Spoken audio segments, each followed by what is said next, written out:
there you are, John German, getting ready to set out for the day's work. You don't know it yet, but I'll be going along too. Yep, that's right. I'll watch to see how well you do your job. You and some of the others that work along with you. Sure, you wonder who I am. I don't blame you.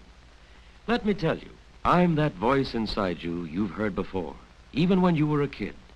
Your father? Could be. Your teacher? Yes, in a way. And all the good people who helped give you a conscience. Okay, Patrolman German, I'll play it straight. I'm the guy you want to be.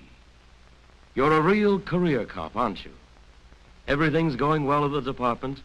A few years more, then promotion to sergeant, for sure. Well, after all, the captain seems to like my work. A few more years, if I keep it up, I should make sergeant. But a lot of other guys in the department are bucking for the same job. And they don't have some of the headaches I have. Mary's been giving me a real hard time lately. Seems like I can't do anything right. And odd jobs. Why don't you fix the sink? And the porch steps? And Johnny's bike? Johnny, that reminds me. Gotta have a heart-to-heart talk with that boy. He'd better get up if he hopes to get into college. And always getting into another fight with that Garcia kid. Why always that Garcia kid? Those Spanish Americans are natural troublemakers, I guess. Yep, I'd better have a talk with Johnny tonight. Now, Gearman, there you are on your beat. The neighborhood you should know like the palm of your hand. Everything's smooth and quiet. People know that uniform you wear. Even strangers know they can count on you for help. And you do the best you can, even answering a simple question. But what about the people who live on your beat? What do they think of you? When they say or think, here comes the law, what's their attitude? Well, most of them sort of take me for granted. But they like me, I think. The others, some of them aren't so crazy about me, but I try to treat them fair, just because I do represent the law. Well, we'll see. You've got a surprise waiting for you when you turn that corner. I hope you've forgotten for now about Johnny and that Garcia kid. Look at that. A hassle to break up.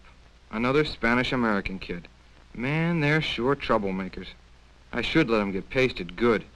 Might teach them a lesson. Hold on, Gearman. You don't know who started it.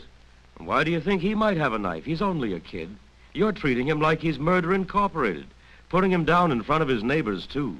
Oh, come on. They're all tough. And they're the same when they get older. Shouting their heads off, knifing each other. Hell, they can't even speak good English. Oh, come now. You know better than that, Gearman. If that's your thinking, you can forget those sergeant stripes. Approach your job like the professional you are. No bias, no prejudice, no favoritism. Yeah, I should have treated both of them the same. Better watch myself. Keep my emotions out of my work. But it's not always easy. I don't think we have to worry about Gearman. He's a good cop, trying to be a better one. That's the way to make sergeant. Take Officer Muccioli now. Look at this rundown neighborhood. You'd think these colored people would take better care of their part of town. Hold it, Muccioli. First of all, probably half of those houses are owned by white people who don't think they have to keep up their property. And most of the folks in this neighborhood are poor. But that doesn't mean they like to live in a semi-slum. They just can't help it. Yeah, come to think of it, I know a lot of mighty nice Negroes. The ones we have in the department. Even Sergeant Brown is a real good Joe. That's better. If you put yourself in their shoes for a minute, you'd understand better just how they feel about you. Some of them have some prejudice, just like yours. Prejudice that started when they were kids, and through poverty and discrimination has become a habit of thinking, just like yours. It's up to you to realize this. But how about Dooling, another good cop trying to do his best, but he has a short fuse.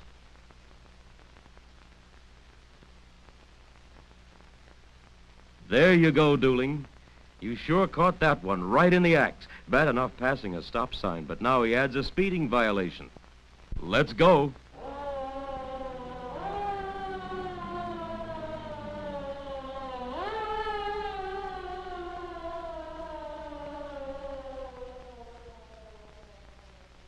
Oh, you knucklehead. You should be able to read that four-letter word. Stop, it says. An eraser, too. When I think of what you smart Alecks do to other people. Not just the stiffs in the morgue, the broken bodies, the torn faces, the little kids. All thanks to guys like you. Well, I'll teach you a lesson. I'll throw the whole book at you, and then a little bit more.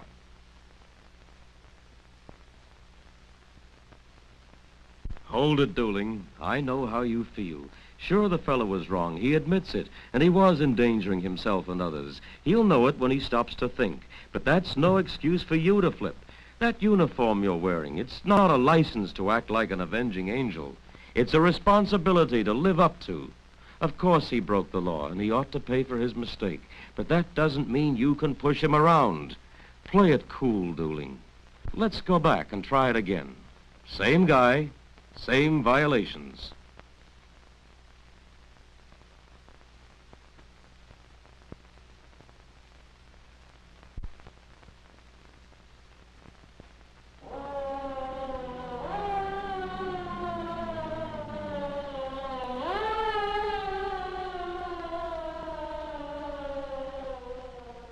There's one of those damn scofflaws again. Man, this is the thankless part of the job. You arrest a stick-up man, a rapist, or a murderer, and you feel you've done something. At least there's one less of them around for a while. But these guys, all they seem to learn is to ignore the rules. They never learn that we're looking out for their safety. Same guy, same anger on your part, but this time he's going to flip. Had a fight with his wife, lost an order. Anyway, he's all primed to blast at someone, and you're it. See what I mean? Right off the bat. Never mind how many lives he endangered. He takes it out on me. Who's breaking the law anyhow? Him or me? Do I have to take this kind of abuse? But now look at you. A fine performance you're putting on. Just the kind that gives the whole department a black eye. Sure, you're human too, so you let him get you mad. Now you're as bad as he is, in fact, worse. Why don't you slap the bracelets on him and pull him in? And then what story do you give the desk sergeant? This is the tough part, Dooling. Of course you feel some righteous indignation. His breaking of the law is just the same. His reaction this time is belligerent and even threatening. So he knows the mayor or the councilman. Sure, he'll bust you out to the boondocks. Let's try it once more, Dooling. You don't get this chance in real life, of course, but after all, this is a movie, isn't it?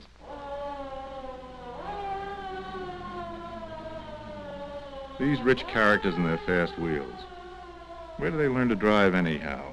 Stop signs mean nothing. Speed limits mean nothing. Just reckless. Look at him, will you? He could cause a wreck, get us into an accident. Why do I have to stick my neck out for him? I could get killed. Well, now, you've built up a good resentment. I must say I can't blame you too much. Now, how are you going to handle this? Are you going to give the wrong impression? Act like a guy with a strong back and a weak mind? Yeah, that's what nuts like this expect. You have to ignore it, that's all. It's not always easy. Ah, that's better. Dignity, authority, quiet control of your emotions. That's what impresses people. Believe me, he'll hate himself in the morning. Maybe he'll be a little ashamed of himself when he has a chance to cool off. Maybe he'll remember that you made him look pretty small. You were really in charge of that one, Dooling. Congratulations, even if it did take a couple of tries. I don't think Dooling will boot it the next time. He knows how to handle himself. Just had to curb a tendency to blow his stack. And sometimes, just because most people figure police can take care of anything, we get some pretty petty and irritating interruptions. Take this little lady and the desk sergeant. Yeah, her electricity's been cut off. Her garbage hasn't been collected. I tell her she should see her power company and call the sanitation department. And please not to take up my time when I have plenty of police work to do. I wish she wouldn't bother me. Of course you're right, Sergeant. But hold on to that irritation. Try to answer her question. Help her if you can. Treat her politely and patiently. After all, it's sort of a compliment, isn't it? The fact that she thinks you can handle anything could be an indication of how she respects the police. And that's what you really want, isn't it? Well, you've done your best, Sergeant. It's time you got back to that police work. She can be ushered out with tact and politeness.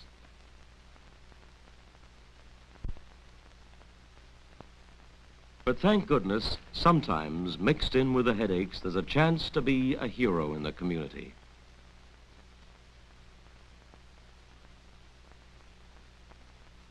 When people need an officer, everybody is only too glad to find one. You're that kind of symbol, too, you know. You don't hesitate. It doesn't matter to you who or what the kid is. You see your duty and you do it. This is the kind of action that brings respect for the police, that influences the attitudes of a community.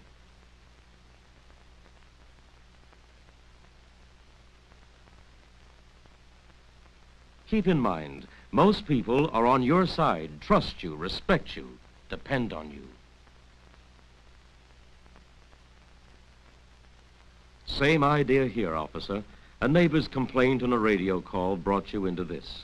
Just a family argument that got a little out of hand. So I break it up and cool off the brothers. These Latins sure fly off the handle easy. Does the mother want to lodge a complaint? No. That's good. Right. No sense in hauling the boys out of there in front of all the neighbors. That's important. Don't make the kids look bad where they live. You must use good judgment. Your job is to keep the peace. There's enough trouble and violence when you have to deal with real troublemakers and lawbreakers. Now you're helping to promote respect and confidence in the police. If you take the trouble to get to know these people, you can learn a few things. For instance, why they get together on the street so much. It seems that's the way of life down in Latin countries, outdoors a lot of the time, walking around the town square, chewing the fat. Here, what have they got? A couple of rooms maybe only one, bulging with kids, and do they love kids. So where else can they go? Where else can they have a get-together? Loitering? No, just living. Yes, getting along with people is a big part of your job, and that means all people. Take this, a little harmless horseplay, a bit of roughhousing. It has to be cooled off, of course. Sometimes just the appearance of a police car will do the job. Anyway, we're not going to make a federal case out of it. An understanding, friendly word to the boys. A slight reprimand with an understanding smile. That's the word, understanding. This kind of thing could turn into trouble, of course, but probably not.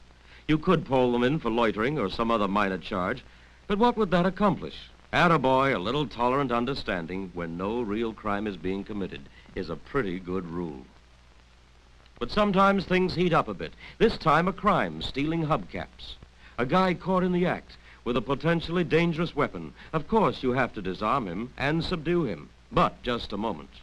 It seems you're on trial before an impromptu neighborhood court. I'm on trial? He had the weapon. True, you were doing your job and using only the necessary amount of force. But remember, to some people, you represent the enemy. Their hostility is directed at you only as a symbol of authority. That's why we have to try to help the rest of the community understand us and our job. Look at this. Police brutality? Not at all. You know that when you interrupt a holdup, nab two men, and one of them doesn't submit to search, you gotta use force. Yes, enforcing the law sometimes means just that, force. But someone who comes in late sees just part of the action, and by passing along what he saw can seriously distort facts. Suppose someone snapped this picture. It sure gives the wrong impression, doesn't it? That's why we cops sometimes get a bad deal from the press. It really isn't the reporter's fault, but the damage is done. That's why we get a headline like this. Or this. Sorry, but that's an unfortunate part of our job. Yes, people can get the wrong impression. Word of mouth can be exaggerated. Rumors spread. Emotions heat up. Resentments take over. Crowds gather. Protests are staged. You know what that can lead to? Unnecessary roughness on your part can touch off a spark. A spark becomes a flame, and then a roaring inferno. That's why it's so important, officer, that you handle even the smallest occurrence like the professional you are. If you're cool, careful, and capable, you can stop bigger trouble before it starts. Your handling of the first episode determines whether there will be a temporary flare-up or an explosion. There's another important part of community relations, dealing with people in organized groups. There's no age limit on that. Take youngsters, bicycle safety, the rules of the road, pedestrian safety. We want to keep them alive and unhurt. And we teach them how to protect themselves against stealing and against neighborhood bullies. and adult civic groups, even social groups. Higher ranks of the police department should also play their parts. Citizens want to know what you're doing to protect them. Thievery, burglary, vandalism, even local riots. Your attitudes, procedures, communication systems, and their responsibilities too. Locked cars, lights in empty premises, alertness. You know what to tell them. And special meetings too, called by your department or by some community leader, working and planning with these people and with minority spokesmen. Maybe church leaders, YMCA officials. You welcome their interest. Let them understand that you and the department are doing your best to do your part, but that you can't do it all. They have their responsibilities too. Fair employment practices, housing integration, slum improvement, equal treatment in stores, public accommodations, juvenile guidance, community communications, based on community understanding.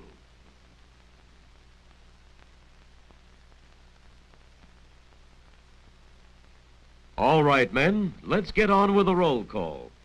Gearman. Here. Dooling. Yeah. Muccioli. Yeah. I think you have a better understanding of one part of your job now, what good community relations consist of. Those prejudices that many of us have, sometimes pretty well hidden down deep. Get them out and take a look at them, and get rid of them.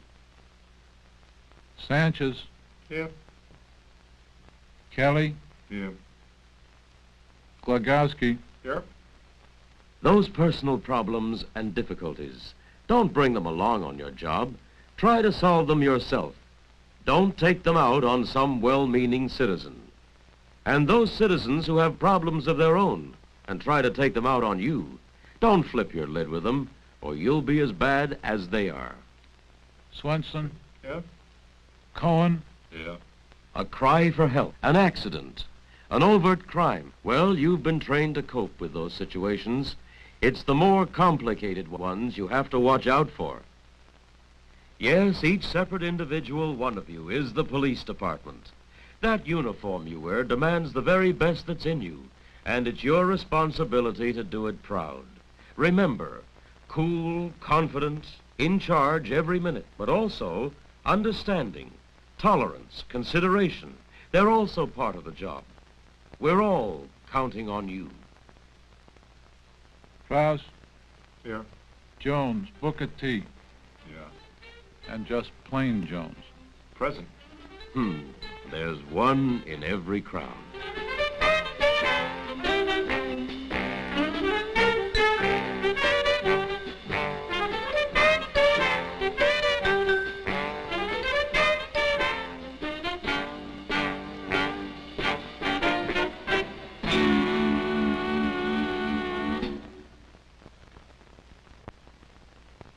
Sure, you wonder who I am. I don't blame you. Let me tell you, I'm that voice inside you you've heard before, even when you were a kid. Your father? Could be. Your teacher? Yes, in a way. And all the good people who helped give you a conscience. Okay, Patrolman Gearman, I'll play it straight. I'm the guy you want to be.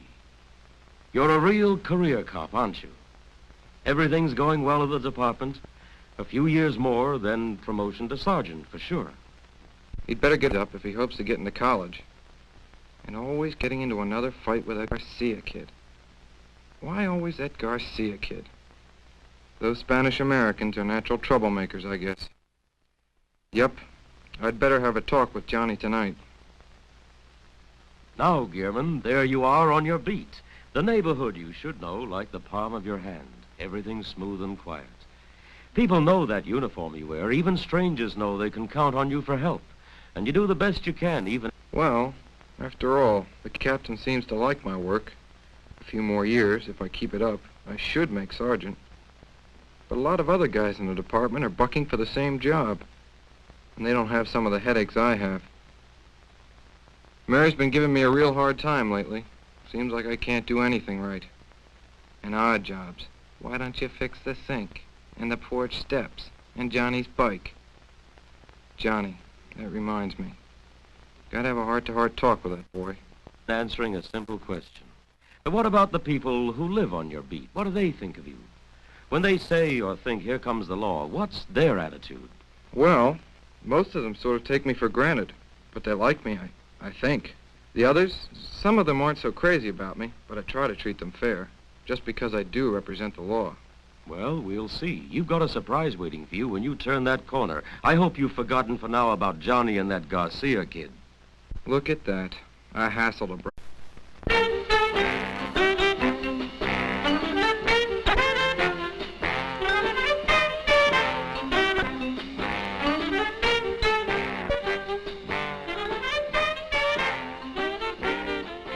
There you are, John German, getting ready to set out for the day's work. You don't know it yet, but I'll be going along too. Yep, that's right. I'll watch to see how well you do your job. You and some of the others that work along with you.